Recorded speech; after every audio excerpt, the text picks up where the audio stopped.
finally, we have a sponsor.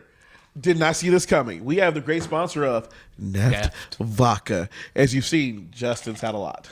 Justin's had so much. I had one. Yeah. You put a one and you put another one, and that's how many Justin's had. Yeah. 11. But you know what? We want to say to Neft, thank you for letting us film these couple episodes of the show here at this location at the Neft Vodka studio. So I want to say thank you for that. And also, hey, you know, what else can we do to check in and promote and help them? Exactly. And honestly, the vodka's really dope. It tastes good. Some of the best vodka I've ever had. The barrel's like cool. It doesn't come in a bottle. It comes in a barrel. Comes in bottles too, but it's really unique and creative. And the people running it are super dope and nice. So again, thank you for sponsoring the show. You're the reason why we can hide out in different Disney locations every week, because after we lost our Imagineering jobs, it's sponsors like this that keep our bellies full, and some bellies full of vodka. Hey, I'm very happy right now. So, but also, you shout out to Geek News Net.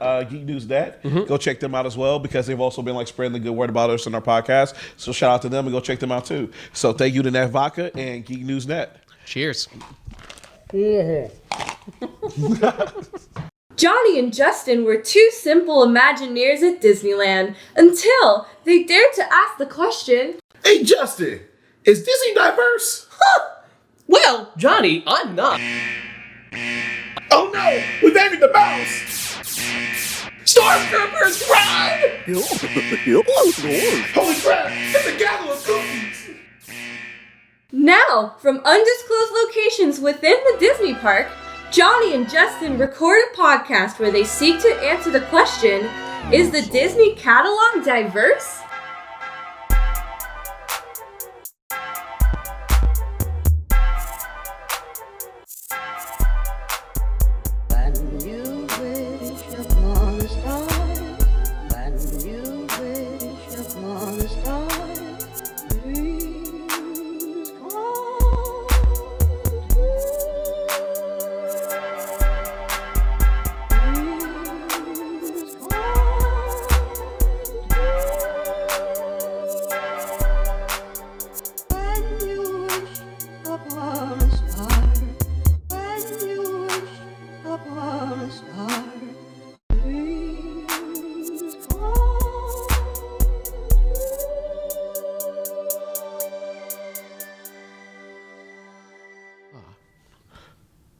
Is that the sound?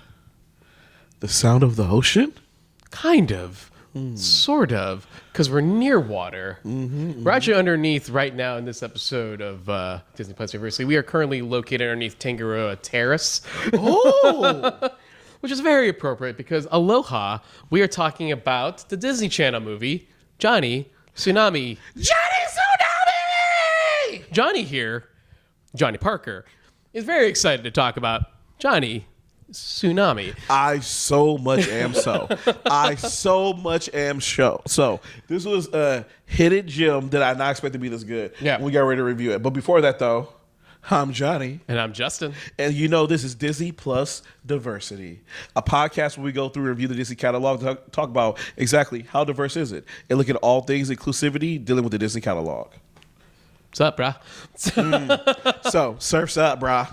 All right, so today we're reviewing, as we said, Johnny Tsunami, which is part of like the Disney movie catalog. Yeah, it came out in 1999. Exactly. And again, it was straight to like, you know, Disney Channel like movie and everything like that. I believe it was the third Disney Channel movie, right? It was of all time, at that time period. I believe so. I got to check and see our notes. But yeah, I believe this was the third one in their category. So let me just ask you, what you think about it when we first saw it? Well, here's my thing, right? Like, okay, so we were hitting it, you know, this and Xenon are in a specific era of Disney Channel movies or Disney movies where I'm like, I was too old to really like watch them per se. I was like 15, so I was a teenager, and I at that point went, I don't watch things like this anymore. So as a kid, I remember seeing posters for Johnny Tsunami in like the mall and going like, I'm good. I don't need to see that, and I move on from my life. It's a little, you know, so what's interesting is like when we were deciding on this show and we're looking at episodes and what to talk about and what movies and TV shows, and I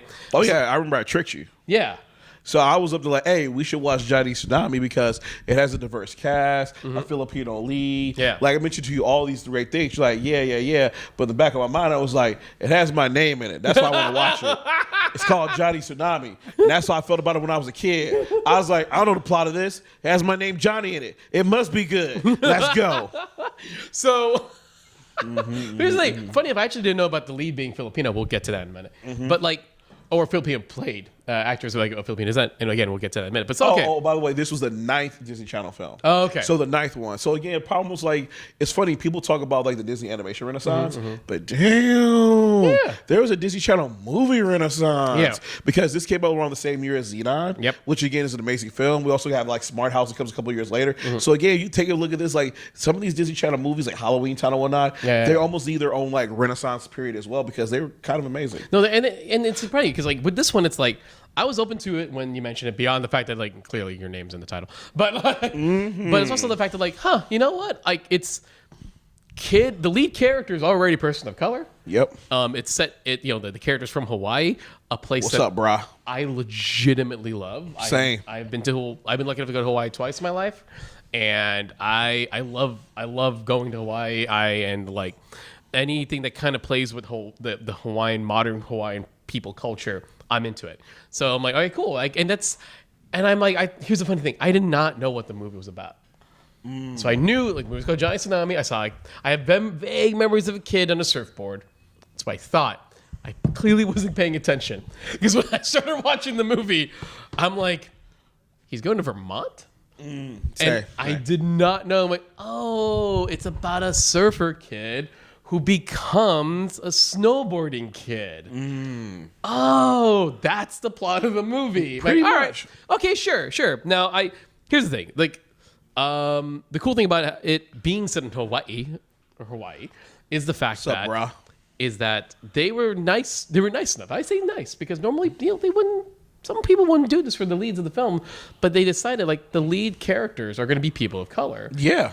Johnny is going to look like some sort of Pacific Islander, right? And they're going to cast either Pacific Islander actors or just people of Asian descent to play his parents, Exactly. and his grandparents. And we'll get to that. Hold it. Okay. But like it immediately, it was really cool to look at the poster and I go like, hey, but that kid's clearly like of mixed ethnicity at least. And yes, as I find out, Brandon Baker, who plays Johnny, Kapala, he is like a Filipino and like European descent. So of course it's kind of cool that they had his mom, played by Mary Page Keller, who's to play his mom. But then they get Yuji Okamoto, who plays his father Pete, and all of a sudden I went, I know who you are. Wait, so remind me, who is he? Because as I was reading up on this, they were like, he's played a villain before. I was like, when did he play a villain there? Karate Kid Part 2. Oh my gosh! That's a Karate Kid Part 2 villain? Oh yeah. A couple of times when he smiles or he's a little mad, I went, I recognize that. There it is. There it is. He was well pulling that ass whooping on Daniel San. And isn't that just kind of the cool thing about this movie is that like his dad, who famous in the 80s for playing the villain Karate Kid Part 2, played a bad guy. He was like a famous, because he was an Asian bad guy. Yeah. And hilariously, the person they cast to play his grandfather is very specific because he played a lot of Asian bad guys. Yeah. Particularly, I'll go, Shao Kahn. Your soul is mine. Mortal Kombat. So okay, back to this. It's really cool in this regard because like they're playing they were these intense villains with deep voices. Exactly, especially in Mortal Kombat. Oh, especially Mortal Kombat. That like your soulless mine. But what's really cool is that when they cast his father, his grandfather in this movie, it's like they get to do something which I'm sure they never get the asked to do a lot. Play regular people, play normal folks, play a normal American dad, play the cool grandpa. Dude, now like so much so because I agree with you because I remember we talked about this before back when we were ready to talk about Iron Fist, and with Iron Fist people were like, oh, it should have an Asian American lead, but people were like, well, you know what, when people like associate us with like Asian Americans with acting, it's always like with kung fu and whatnot, which is fine to like a certain degree, but it's like, no, you want more versatility, you want more roles to play, and so you're absolutely right. Like that's the thing is that, and that even really hit me because I was just like, it was tough to see them act like this, but you're right, get to play like a dad just trying to raise a son, a grandfather trying to connect with his son. Became to his grandson, somebody who loves surfing, someone who just like wants to give like like pass down like their traditions and whatnot, and just try to like figure out their family life. It was like so dope to see. I gotta tell you, man, like Cary Hiroyuki Tagawa, like, he's kind of a legend in the Asian American acting community. Cary Tagawa, it's like seeing him in this movie was like a revelation to me because I'm so used to him seeing like playing intense characters. I've seen him play Shao Kahn, of course, Shang Tsung, of course. I've seen him play like Genghis Khan in a thing or two while, and he's always been the bad guy or someone intense. And to see him here to be warm, loving, oh my god, goofy, but like so charismatic, so good, and I loved his character. And and just he was. It's one of those cases where it's like he was him and Yuji. To be honest, they came to play. They did. You know what I mean? They were like, oh, I'm doing some Disney Channel. No.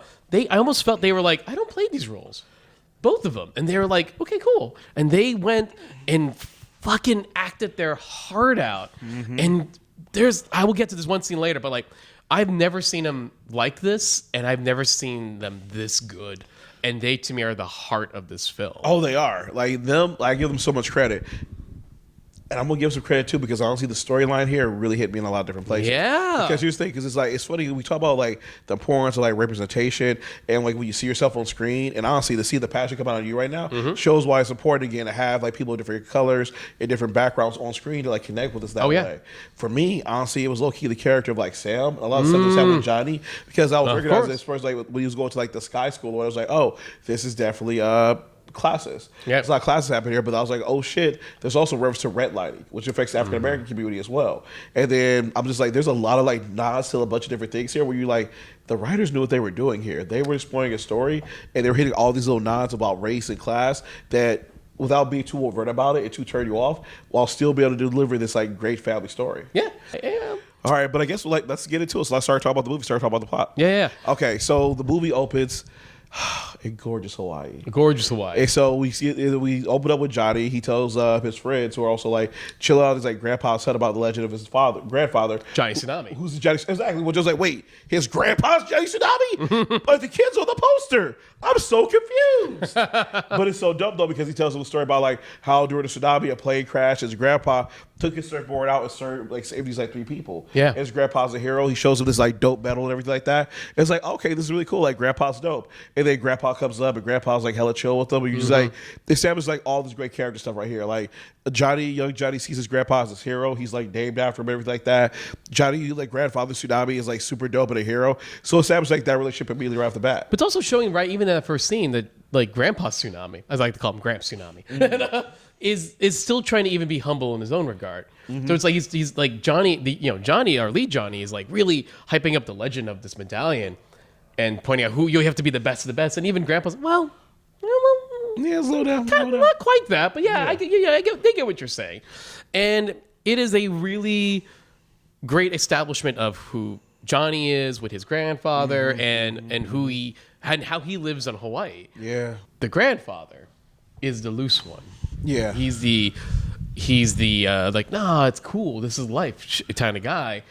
And Johnny's dad is the one who's like, you have to study, you have to focus on your studying, you have to focus on this and that. And it's one of those cases where, I guess it's almost, it is in its own way a stereotype for Asian American upbringing. Yeah. That your parents are the ones who are a little strict about your studies because they want to make sure you get the good job and focus on lollygagging as a Filipino term to use. That's lollygagging with like the arts or sports because that's a future. Yeah. And it's one of those cases where I feel like, to me, this is where it's an old story. Don't get me wrong, they didn't invent this one. They didn't perfect it either, but I will say that it is a reason it goes back to so many like Asian American stories or short films or feature films is the fact that like Yeah, no, it's because it's a common story. No, like yeah. the generation that is raising the current generation, whether they were brought here to the States or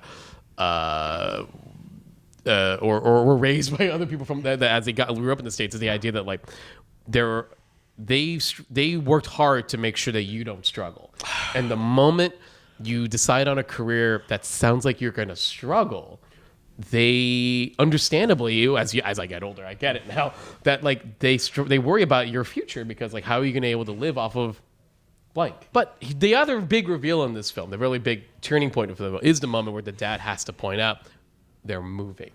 But Johnny, being too cool for school, he's like, all right, Dad, we'll make it work. Let's go. Yeah, that's what I do appreciate too. Is like the movie surprisingly does in fact like Johnny is actually really collected He is. for a lot of the situation he's been put through. That's what I made. Like, Johnny is not like a bratish kid. It's No. like, because the thing about it is, like, we've seen movies like Xenon, for example. We love Xenon, but we compliment it. Xenon played the stereotypical boy role, where she's like Right. rebellious, get in trouble, do all these different things. Yeah, she's Dennis Johnny- Minutes in Space. Exactly. Johnny's not doing any of this. No. He doesn't get in trouble. He's like super respectful of his parents. And he's doing all his own thing. There are moments where he's like, well, I got to go work on homework.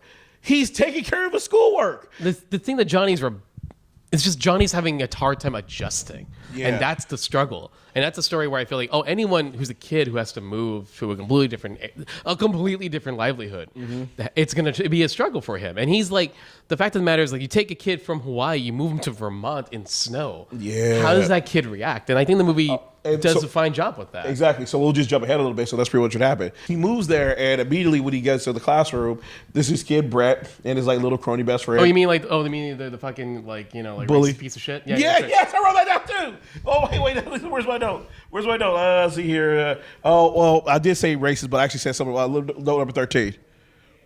Brett's a bitch. He is a bitch. He's a bitch. Like, Yes. He's Brett the bitch. Brett is a real motherfucker who I want. It's like, this is one of those classic cases of I want to slap a 13-year-old. Yes. Like, you know? So as soon as Johnny walks to the classroom, he's like, he says something disrespectful, like, what the hell is he dressed like? He's just wearing like a jeans and a white shirt or whatever. This is one of It's those like, things where seriously, bro? this is one of those things where it's like when movies decide to write bullies, it's like they don't just act like jerks. They act like jerks who live in a weird bubble that doesn't exist, and nothing exists outside that bubble. So all of a sudden, someone who wears what I'm wearing, and they think they're wearing they're thinking. By the way, I actually got this in Hawaii, but it's like someone who comes in wearing this and goes like, "What a fucking weird alien! Yo, alien, what the fuck?" And it's like, that dude's a Hawaiian shirt. He's Exactly. from Hawaii. Chill. And then his crony jumps in and is like, you ever seen a volcano erupt? Yeah.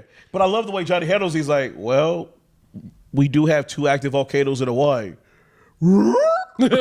He's like, but I never actually got one close because they're dangerous. And it's like, that's right, you dumb fuck. That's the thing. It's like they're these lazy racists who just use the most obvious things to make fun of him for, and it's like it's one of the cases where it's a movie bully thing where it's like, why? Other than, well, they're different. He's different, and and I don't think when they wrote this movie in 1999, I don't think they'd realize how it looks. Now it still works. They did. No, I think they did. No, but I don't think they realized the way it works now Oh, more than it did. I think seriously, the dope thing about this is the way they cast this. Yeah. Because when you get to that school, they're bullying him and doing all this stuff to him. Then again, Johnny takes it like a champ. He doesn't respond to it. He tries to make friends. He tries to go off his way. They're just dicks to him. But the about this is just that it's a bunch of white kids doing this to Johnny. So you're just really like, damn, this should be racist.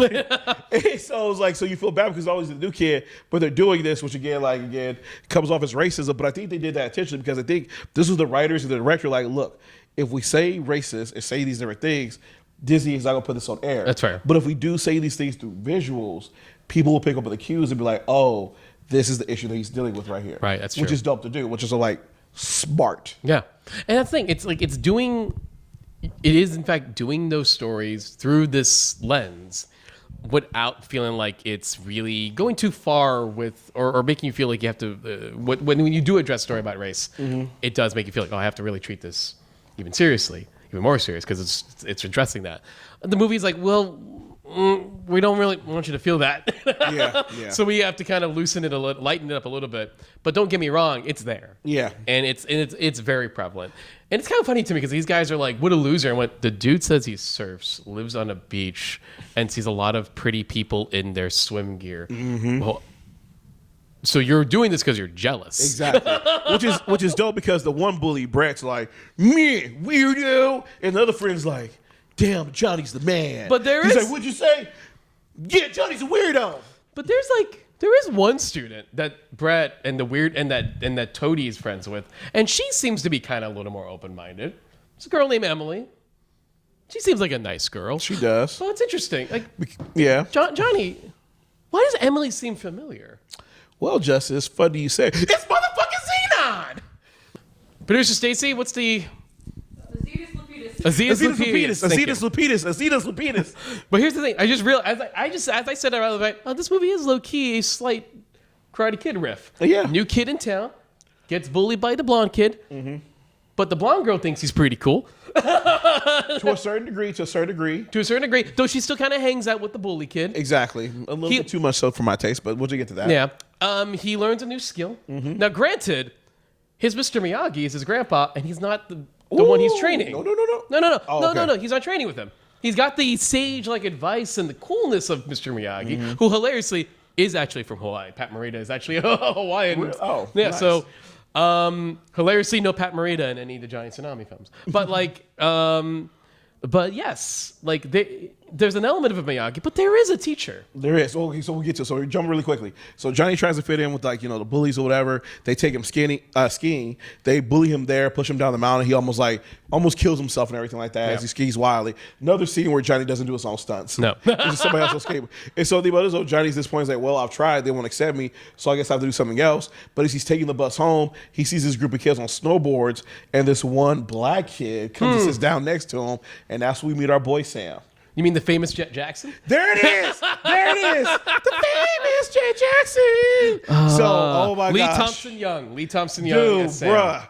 No, that Jet Jackson. So cool. And so the dope thing is he shows up on the thing. He's like, yo, they sit next to each other on the bus, and he's like, yo, can you teach me to snowboard? He's like, oh, don't you know? You're a sky, we're urchins. Sky ski, urchin snowboard. Which I'm like, what? What is That's this? just the way it is. What is this classist bullshit that's in this world? But Johnny being fed up with the fact that he can't get friends at school, he's like, no, I'm going to go freaking love this. So he goes out to the snowboarding range, goes and meets up with Jet Jackson. He's like, I got you. He's like, you really want to learn? He's like, yeah, man. Like, I'm going to like hanging out with them. So take him to a snowboarding shop. Snowboarding shop is like, nah, bruh. Whatever you need, welcome to the team. He's like, get your coat, get whatever gear you want, and then starts teaching them snowboarding. Which is convenient. I'll say it's convenient. Yeah, because he sees it just as like, you're the grandson of Johnny Tsunami. The dude at the snowboard shop nerded the hell out. Yeah, he did. And so no, you get your training montage. You get your I'm not good at this stuff. But also, I kind of feel like on two levels, there was two things I really liked about this. One, poor people help poor people. Sure. It's like our community comes together. It's like when he went to the ski shop, didn't really teach him anything, just kind of threw equipment at him type deal, like let him go off on his own. But here, it's like the dude helped him out, and then Jet teaches him stuff. Because me, I love the fact that it was Jet teaching him. What are you calling him Jet? It's Jet. That's Jet. That's the famous Jet Jackson. But I loved it because the thing about it is, though, is that the fact that, like, when it comes down to it in African American culture, we always want to share our culture with other people. What's interesting, too, because, like, he had friends who were like, what are you doing? Why are you training that Sky how to do this? And he's like, what's wrong with him? So even there's even clash within the group, which is fine, which usually exists because usually, again, amongst like a collective, you're just like, nah, he's an outsider. Can we trust him? Because we talk about culture appropriation. Yeah. He's going to take this and run with it or like use it against us, blah, blah, blah. But Jet's like, nah, man, we got to share this with other people. And again, that's kind of how it goes. Like in black culture, it's funny because like people talk about all the time, like with culture appropriation in black culture, we really don't get mad at anybody who like uses hip hop. It's all about like, are you down with the cause afterwards too? Sure. It's like you can be down for hip hop, but you gotta be down for like black people as well. Right. Reason why Eminem gets like so much respect. Eminem puts on for Detroit. You're not from Detroit. And the thing about this, he always gets back to the community. He's always doing these different things. When he cast a movie like 8 Mile, he was damn near the only white person in it.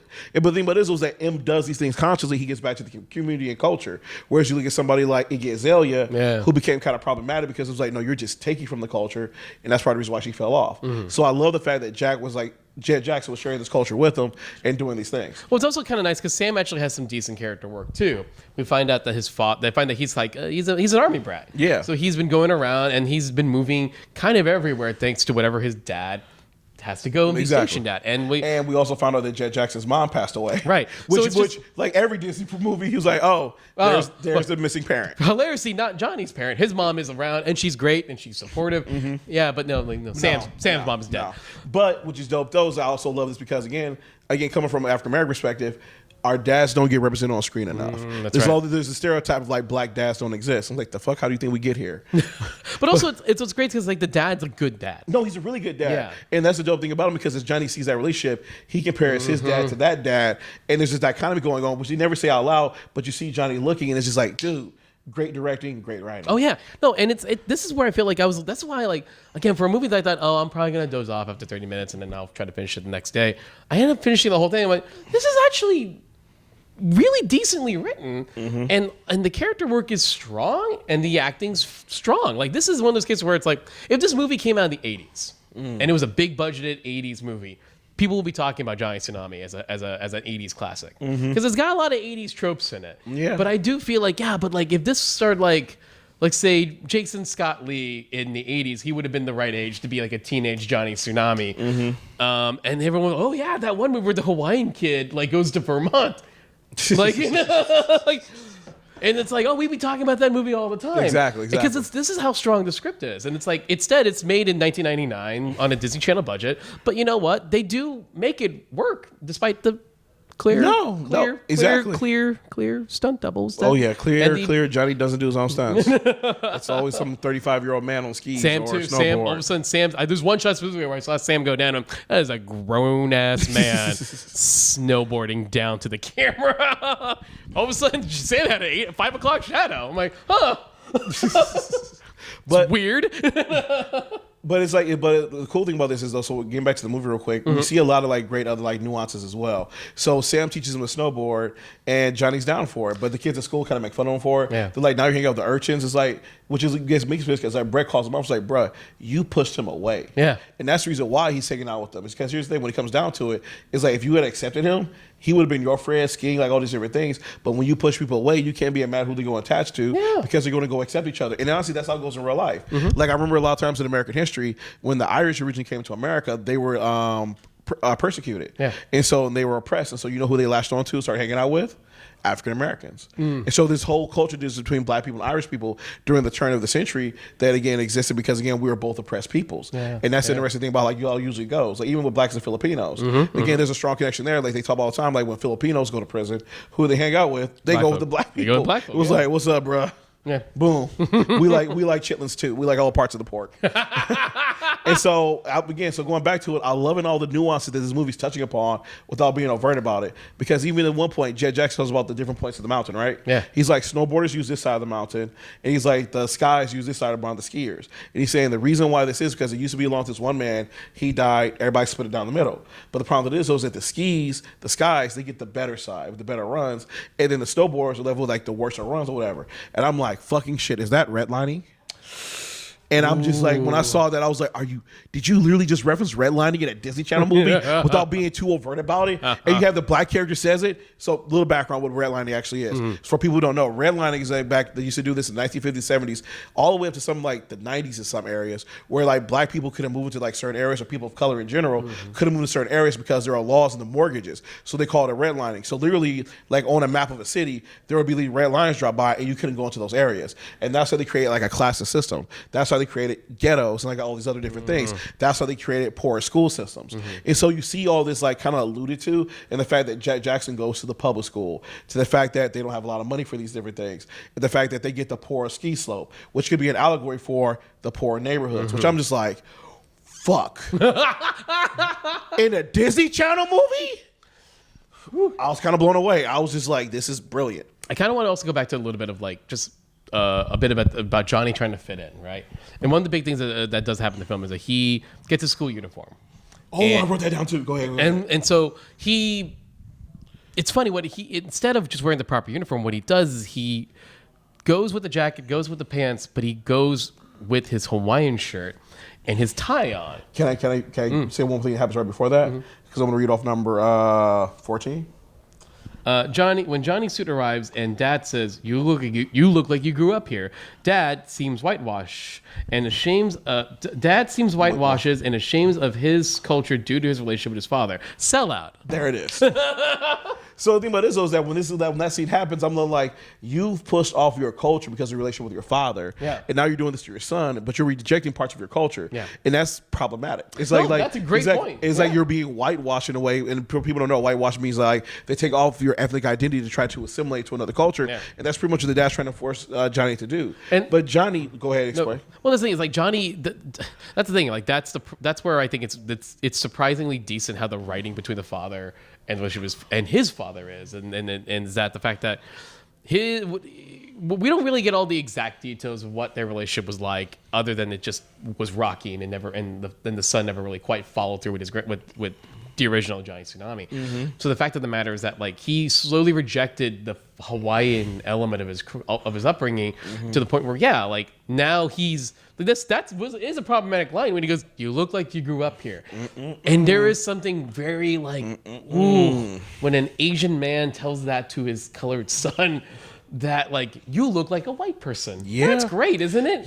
Ooh, boy, that's bad. That's not good. And there's like some people get that way without realizing it, because in their brain they're trying to reach for a different life that white people can get, and that's a hard thing to not notice that's problematic. Exactly. And it's very, again, nuanced and very smartly done, because it's like people don't realize this when kids go to school. They deal with this stuff all the time. For example, like in Asian culture, I hope you don't mind me speaking on this, but it happens in like African American culture too, especially when people come from Africa, when people have to change names. Sure. It's like people come over here and be like, oh, I need to go by the name of like Billy or Jimmy or all these different things instead of going by your name. And I remember there was a mom who told her daughter, one of my students a long time ago, she's looking like, no, you don't need to come up with a new name. If they can learn how to say Dylan McDermott, they can know how to say your name. And I was like, that's a good ass fucking point. No, totally true. And so the thing about this is, what you see this assimilation that happens, because the problem with assimilation is that when you do this, you're making things easier for other people, but you're also pushing your own culture back, and you're not challenging people to change and grow. Because again, you're almost saying that your culture is more important than my own by going by this different name, which is like, dude, that sucks. Ooh. Okay, I won't point something about Damn, this is a Disney Channel movie. Fuck. There's a lot of other really cool stuff that does happen in the movie. There's a one point where Emily she decides to try out the snowboarding. Exactly, because like Johnny kind of like goads her into it, because it's like, you're a Sky, you look down upon this. So I just realized that I keep mentioning Karate Kid, and then ironically enough, the hero in this movie is named Johnny. But there it is. There it is. Full circle. Movies with somebody named Johnny are always good. All right. But he's not to put him in the body bag, Johnny guy. No. And so what ends up happening is that Emily comes out, she's snowboarding, she's loving it, they're doing the great stuff or whatever. But Emily ends up making a mistake. She gets a little bit cocky, falls down a cliff, and she's hanging on a cliff, and they need to go get help. Jet Jackson, looking at the check on her, slips and falls down to the exact same spot. And now it's up to Johnny to go get help. I love this scene for two reasons. Number one, no damsel in distress. Jet Jackson and Emily, Xenon. Jet Jackson and Xenon are both in peril and need help. But this gives Johnny Tsunami the chance to be the hero.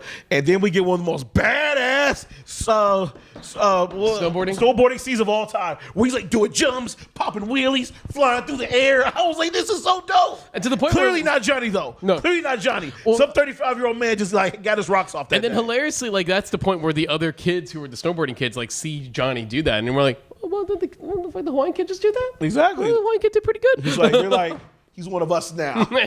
And so Johnny goes and gets help, and they go and rescue everybody like that. And great job, Johnny. But what ends up happening after this is that like all the parents get mad.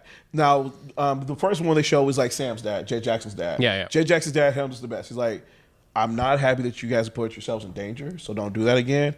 But I am proud of you for helping your friend. But do me a favor, learn from this, don't do it again. And you see this, you're like, damn, Jet Jackson's dad is cool. That's a good dad. Then they show Johnny's dad. Pete. How dare you? And there was one point where, here's the thing, like ignoring the fact that Johnny did get the help proper. So the fast forward ahead, after this, they go back, Johnny's frustrated. Sam shows up at his house that same night. It's like, I'm leaving. Wait, what? It's like my dad, he's in the military, we're getting shipped off to somewhere else. He promises we'll never happen again, but it's happening again.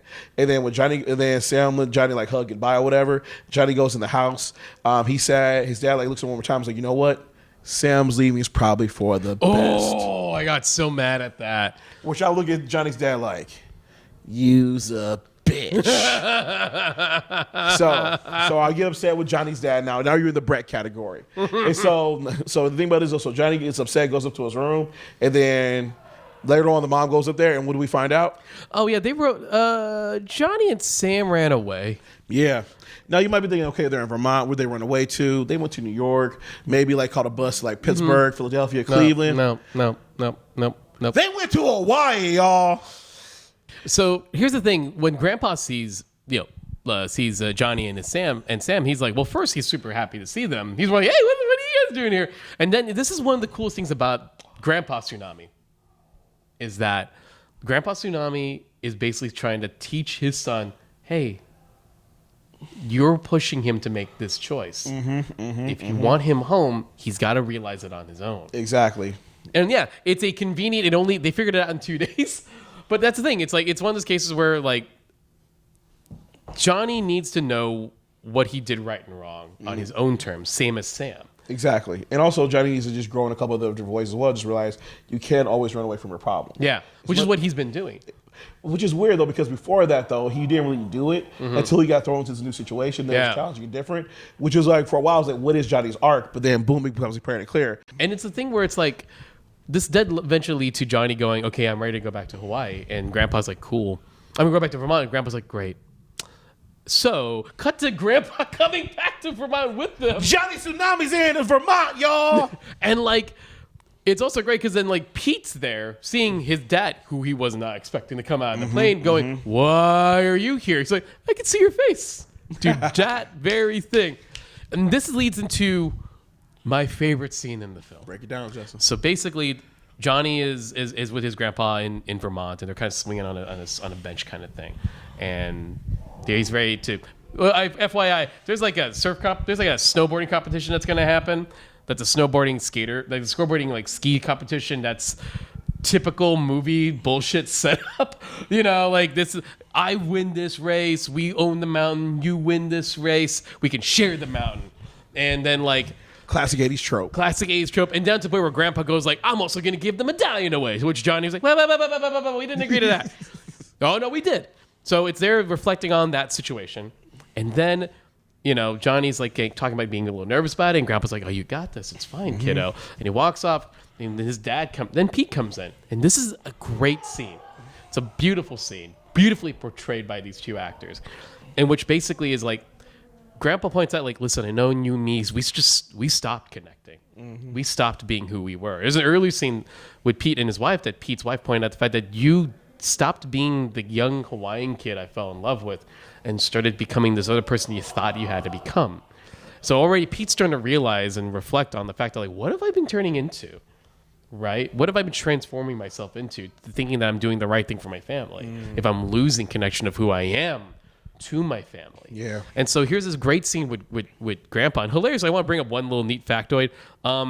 Cary Hukitagawa and Yuji Okumo it's an Indiana Jones Last Crusade scenario. There's only 9 years difference between the two actors. Yeah. But thankfully to that Asian gene, don't matter. Nobody ever ages. No one else. It's like the black gene.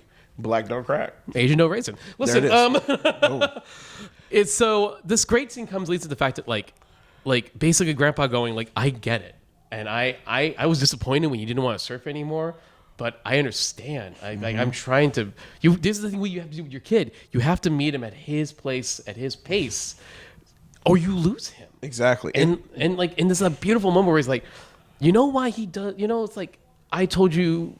You know how that thing you decided to do this thing, and I knew you wouldn't stop doing it. He's like, yeah, because I'm that stubborn. Exactly.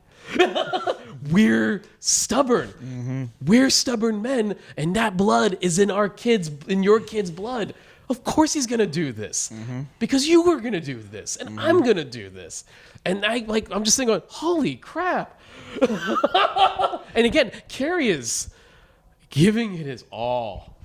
It's such a beautiful performance. And I'm like, why? Y'all misused him for years. He could be playing cool dads and cool grandpas forever. Instead, you just the soul is mine.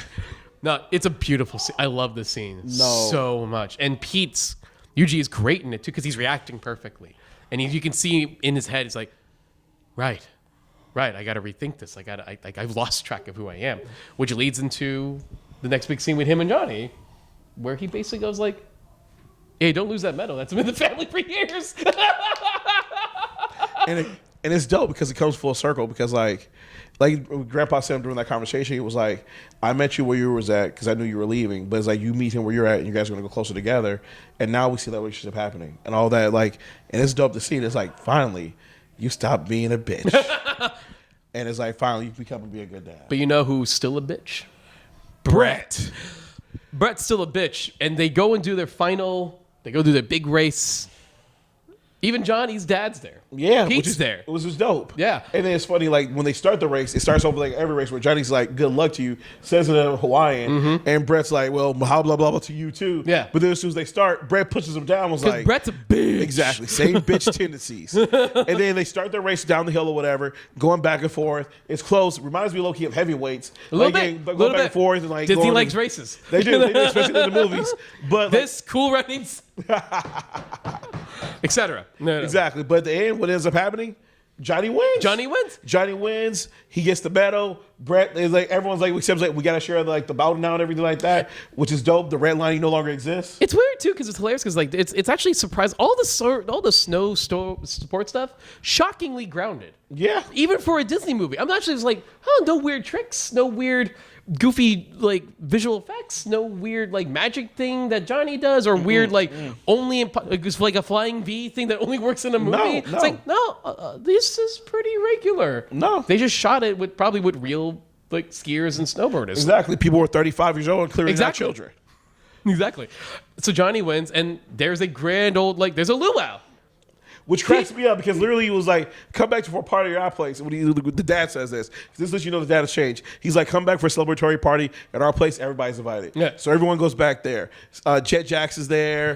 The other bullies are there. There's a pig. There's a pig on the spit. And I'm like, where'd you find a pig on a spit in Vermont? No, I'm like, did you bury that? It takes like 2 days to cook that. I've heard about this.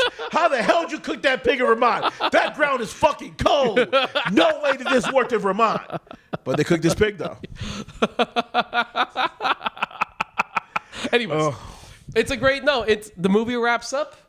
Everyone's happy. Yep. And they don't force anything with Johnny or Emily. Like there's a kiss or whatever. They just like slow dance. So Johnny slow dances with Xenon. Why is Brett at this party though? Because Brett's a bitch. He is a bitch. He's still a bitch.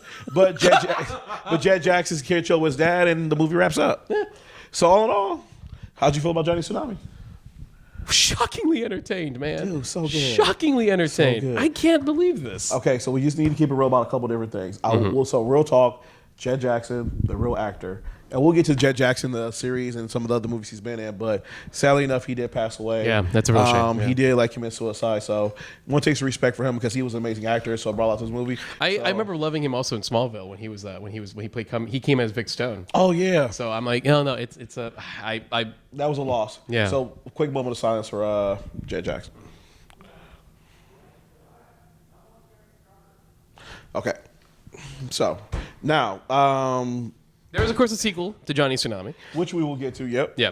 Though I will say, much like the sequel to Xenon, you will be disappointed to see that Sam was replaced. He was. But it was a good reason, though. Not because he had passed away. He lived for like a good decade after this movie, but he went on to a lot of different roles. Yeah, he was busy. Like, he was a working actor. Like, he said, showed him in Smallville, doing his own movie. He had television series Jet Jackson for a while. So, again, he was just blowing up. He was just beyond, like, made for television movies. Yeah. Okay. But then Brandon, though, Brandon did that sequel. He was also on a TV show called One World. And then after that, though, he didn't really do that much stuff. He did do the Disney Channel games back in like 2007. Not 2000. Was that 2007? Yeah. It was when Zac Efron like backed out the last minute. But other than that, though, like, yeah, he's just been a working actor. Now he's starting to get back into it. Lives in Kira, California, and LA. He's about 30-something, so you never know. Hopefully he can start working again. Yeah, well, maybe Disney Plus would do a new Johnny Tsunami. Johnny Tsunami 3. with his son. There it is. Okay, so as you know, on here, after we finish watching something, it doesn't matter how much we liked it or cared for it. It's all about, again, how much work they do for inclusivity and being woke and like pushing diversity forward. So now let's go through and shall we put down our ratings? Okay. So we have woke, waking, or sleep as shit. All right. All right. Paper, Justin. I don't see it. Hide your paper. Okay. Think of any other. I know there was Rip Girls as another surfing movie they did. So maybe something else he wants us to talk about. But I'm actually looking forward to us talking about the next episode, next Johnny Tsunami movie, and seeing how they've taken that story further with Johnny now being in his teens. All right. I'm ready. Are you ready? Yep. All three. 1, 2, 3. Waking. What'd you give it? Woke. Waking. Yeah. You gave it waking or woke? Woke. I gave it woke. Woke? Okay. But woke, barely. And here's the thing we didn't talk about. Oh, so you gave it woke? I gave it woke. Okay. Now, barely. Okay. The only main reason there's one problem, and it sadly is the character of Emily. She's about as typical as a female lead in these movies as you can. There's not much to her. She's very nice. There's no real arc for her. I mean, it's fine. There's some decent things in there with her father, but at the end of the day, she's exactly the character from Karate Kid. She's exactly Elizabeth Shue's character. Just a female placed there in a stereotypical role to be the girlfriend or the love interest type. Yeah. Gotcha. It's fine. But there is so much. I wish I saw this when I was a kid. I wish I had this movie as a kid, and I would have saw a kid that looked closer to my ethnicity, in the fact that, like, even if he's Hawaiian, it's like, yeah, but I can tell, like, he's at least part Asian. And the fact that they found a mixed kid and decided, like, hey, let's get a Japanese actor, like an Asian actor, and a Caucasian actress to be his parents, so they could realistically be his parents. And, like, they're also showing a mixed race couple. You know, so I'm like, already, I'm like, this is great. And and the fact that it's so watchable. And then Johnny also has a mixed race relationship with Emily. Exactly. They did, which is dope as too. Yeah. No, it's. Other than my issue with, like, Emily could be written a little bit with more layers. There's a lot here. There's a lot here, and I can't believe I really love Johnny Tsunami. So I'm happy for you. Now, I had to give the rating of I gave it waking. Now, here's the reason why I gave it waking. Okay, number one, it does pass the wire test. Yes, it does. You have two characters of color who have ongoing conversations between between Jet Jackson and Johnny Tsunami, which is like super dope to see. Furthermore, you have all the stuff they were doing with redlining and talking about racism and classism, but using all this coded language to get this put on the Disney Channel, which I was like, damn, this is genius. I cannot believe you're doing this right now. Like, literally, as I'm watching this movie, I'm like, this is so amazing. I can't believe this. Oh my God, I want to give this woke. Oh my God, I want to give this woke. But you just have to do one thing. Please do this one thing. Son of a bitch, the movie was over. You didn't do that one thing. Was that one thing? It doesn't pass the Bechdel test. It does. It fails bad. It fails bad because the problem with it is, Emily never talks to another woman. No. The other female we see in the movie is his mom, Johnny's mom, and after that, I'm just like, do women exist here? Yeah. Oh, there's the teacher, and that's about it. Yeah. And so that's the reason why I didn't give it waking, because while I do give it waking with a snowboard and like cool snow and everything coming down. I like that you did. I like that we are the two halves of Johnny Tsunami. Yes. I'm surfing and then snowboarding. Yeah. That's why we boys. That's why we boys. But the thing about this, I had to give it waking because honestly, it does not pass the Bechdel test. Yeah. While if it like literally had Emily literally talked to anybody, like if they taken the bully group and made it like men and women, I would be like done. Yeah. She would have people to talk to, or even Jet Jackson's snowboarding team. Again, mostly white. There were no black people there, and also no women. So that's the main problem. How do we see more women like being here? It would have been dope to see. Yeah. And it's funny to say that now because today some of the best snowboarders, the best snowboarders are women. Yeah. And they're winning the gold for America, doing all this like dope stuff and everything like that. So it's a little bit disappointing. It is disappointing to see. And had they done that though, this would have got so woke. No, and I think I totally understand, and I definitely get it. All of that. And that's why I say woke, but like it's skirted by. Yeah. It's like. Here's the line to fully woke. It's right here. I totally understand, especially with all these things about the redlining, the racism, the classism. Like, for the time, I'm like, this shit was progressive as hell. Yeah. And the directors and everybody was smart and got it by as well as they could have. I agree. And if that made that one tweak for me, that would have been about it. I know, and I even agree. That's something that's a flaw of it. So, is that tourist or are they getting drinks or is that? We hear some talking coming our way. I'm not sure it is, but as always, please be sure to like, share, subscribe, and we gotta go.